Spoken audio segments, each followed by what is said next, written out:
Now, if you notice, there's some other things about that A minor scale that sound a little bit different. It's always going to be that lowered third. The 6th and the 7th, there's a few subtle variations, and there's 3 terms you need to know. What we just played here on A, that's called natural minor. Now, if somebody says just play an A minor, it's implied that they mean a natural minor. Natural minor because it's all the natural white keys. Now, a couple of variations you need to know.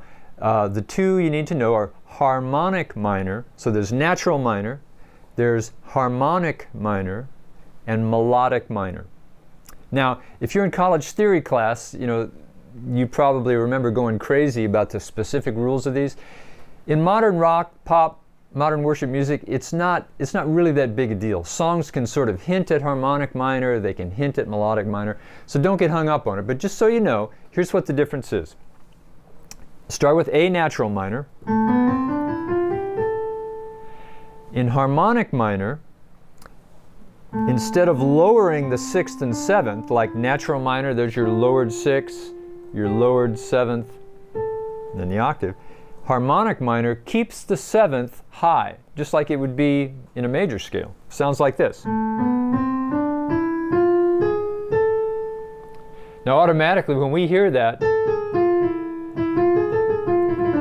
our brains kind of get this Middle Eastern, Eastern European kind of vibe just because that's the music that features that harmonic scale a lot. Right? Now, the point is, if you're playing an A minor, if you don't hear that 7th, you don't really know if it's natural minor or harmonic minor. It's not until you hear the 7th. Go back to that example before when we were playing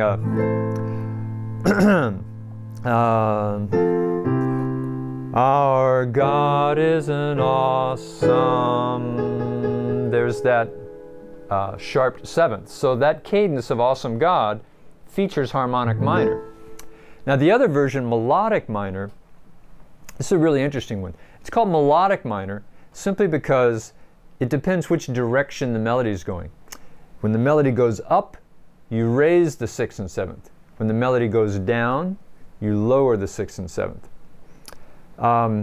A good example of that, the song Yesterday, Lennon and McCartney, right?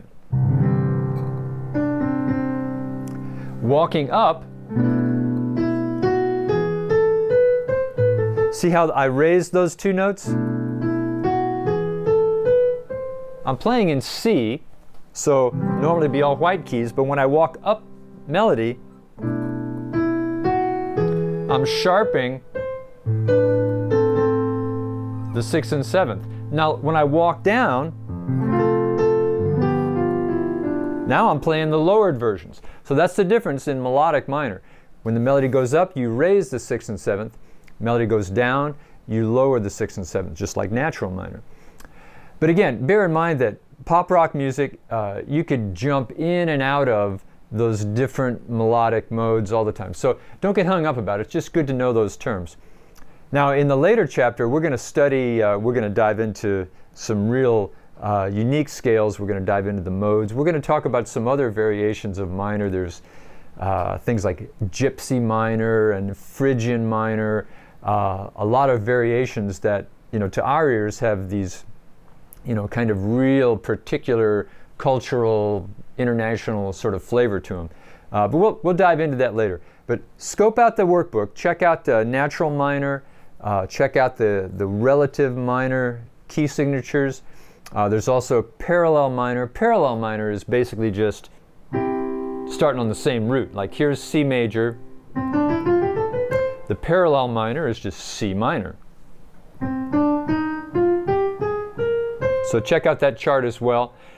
A good thing about parallel minor is it's pretty obvious right there. You can tell by the key signature exactly what makes major into minor.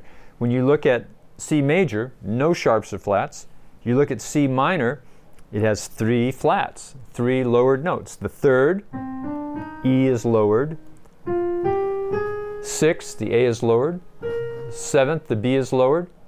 So that's how you change major to minor. You lower the 3rd, the 6th, and the 7th. Check it out in your workbook.